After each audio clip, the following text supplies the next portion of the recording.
Good morning, everyone. My topic today is how to search for papers and how to read papers. Imagine that you're a rookie graduate student and then your professor suddenly tells you to have a paper report to him.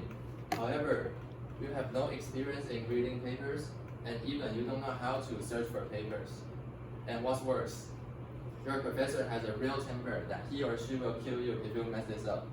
So to avoid this sad situation, today I'm going to tell you how to search for papers and how to read papers. There are several websites that we can search for papers.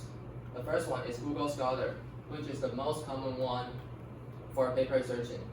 It looks just like an ordinary Google browser, but what we search here is basically for papers or patents. So let me show you how to use Google Scholar. Take my research topic for example, which is hydrogel, and all the results are related with my keyword. And you can see under every result, under every result show the time that the paper being cited. Cited means other papers use the paper as their reference. So you can see the first paper is said like cited by 1,254. It means that there are so many like other papers use this paper as their reference. And also there's another important index for us to examine the reliability of the paper we choose, called impact factor. So let's take this for example.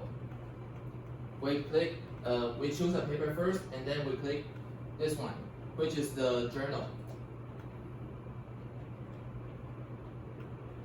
And then it will come out the impact factor, which is 24.2. And in common, if the impact factor is greater than 10 or even greater than 20, then it is really a good paper that we can read. Okay, so let's go back to the. And then also you can see that among this paper, you can see the find it at NTU. It means it's because that this computer connected to the NTU internet, so I can read these papers. In other words, if I didn't connect it to the NTU internet, I can't read all these papers. It's a quite important point that you should notice. And last thing is, if I want Google Scholar to show more recent papers, I can click the filter on the left side. For example, if I click for since 2024, and then the result will only show the paper that written in 2024. Okay, so this is Google Scholar. And the next website I want to introduce is Web of Science. So let me show you. So hydrogel. Here comes all the result. It looks quite different from Google Scholar. It has so many advantages for us to use. For example, you can see there are so many filters on the left side. I can refine the range. I can refine the searching range from, for example, from cited numbers or publication years, and even from document types. You can see there are so many document types here. Well, so many, rather than just paper or patents. And also, moreover, you can sort the come out result on the screen by so many ways. For example, I can sort it by relevance, and from date, from citation, and even from A to Z. And last but not least, similar to impact factor, there's also an index that we can examine the reliability of the paper. So first, we choose the paper, and then we go back to this open comparison metrics panel. We click here, and then you can see so many numbers here. We just focus on this one. which is the percentile in subject area. It is the percentage of documents of the same type in the same year that have a lower citation count than this paper. You can just think of the number as the score of the paper. So the higher the score is, the more reliable the paper is. Okay, so now let's go back into that situation in the beginning. Your professor tells you to have a paper report to him. Now, you know how to search for a paper.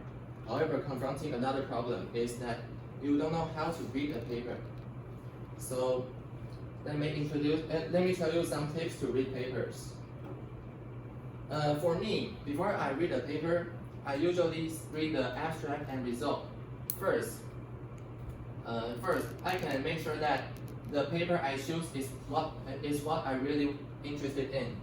And second, it makes it easier for me to realize the whole content when I read the paper.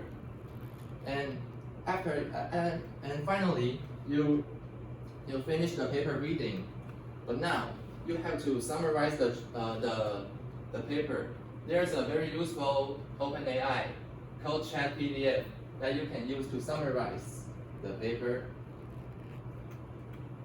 It looks like this. So it looks like this. You just upload the PDF file here, and then it will come out so many like couple of questions that it recommended. For example, I can ask what are the advantages of using an SEG compound blah blah blah blah blah, and then it will summarize the advantages for me that I can organize well.